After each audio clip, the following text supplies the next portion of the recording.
welcome back to Wolfden Wanderings with SRJ26.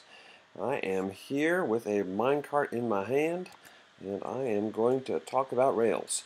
If you are from the Shaftlands, you probably don't need a primer, but for anyone who is not, I'm going to show you a little bit about how this stuff works. This is a rail station, and our good friend NemsNZ has been installing them and installing rail beds and rails everywhere, and I've been helping a little bit. To use a rail station, you simply plop the cart down there, and then you right-click to get in it, and then you choose where you're going. We're going to go to Eastern Fork Station so I can show you my latest build. Here we go.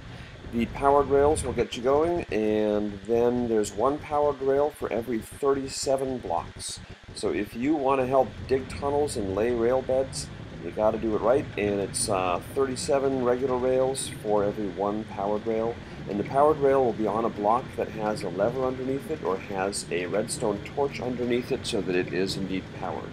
And then going up or down a slope, going down a slope you don't really need any powered rails. Going up a slope you will need some, as you can see coming up here.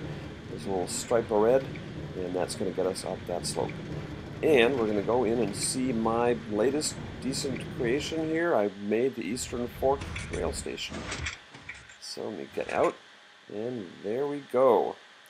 It's just all glass and stone brick, and this one right there goes off to, well, not to Wither Island, but to Demiurge? Yeah, Demiurge is that way. That's the creative stronghold on this server. Or the stronghold to the creative world. It's got a portal to the creative world. And up here we'll go to Aqueous, which is a very watery world, but it's a survival world. So if we come up here and look down, you can sort of see a little bit of the station from up here. It's pretty dramatic. Put a lot of time into it, and it's very modern. I like the way it looks. One of the best views you get is actually from over here.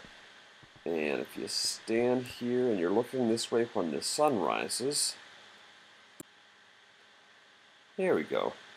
And now the sun is rising, and we get just a really kind of a cool look to the station. When you come in here, you got that beautiful orange-colored stripe going up across the screen, and you've got a sort of a glass wall.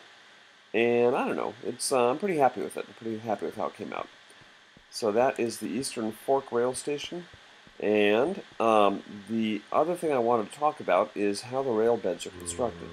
NEMS has a way of doing it, and we don't have to do it that way, but I advise doing it that way because he puts a ton of effort into it, this stuff. And it's very simple. It's stone brick for the rails, and then cobble on the middle part. And if you're going on an angle, you never want to have blocks right there on the corners. There. You always want to have it open. So, for example, that's why, I don't know, that's what you do. And the reason is that if you're going past a corner like that, and there's a block right there, it's going to slow down the cart, and you could get hurt. So it doesn't work so well. And let's go back here. If I want to head back, I will simply click there, and I will click the Spawn City button. Not every station has fully functioning offshoots, but they're all capable of at least three total lines going out of them, sort of two directions, and then one sort of T, one going off to the side. We can take a T and turn it around and make it go back, usually under the station or possibly over the station, and go the other direction. We did that in Spawn City. We've got a rail bed going down south towards Applejinx's place. It's important that we light the tunnels really well, and you see the glass walls, we also make them secure so the mobs don't come in and start messing with players who are trying to get around. And if you want a rail station to your base, let me and NEMS know, and we will put you on the mental list of eventually getting you a station.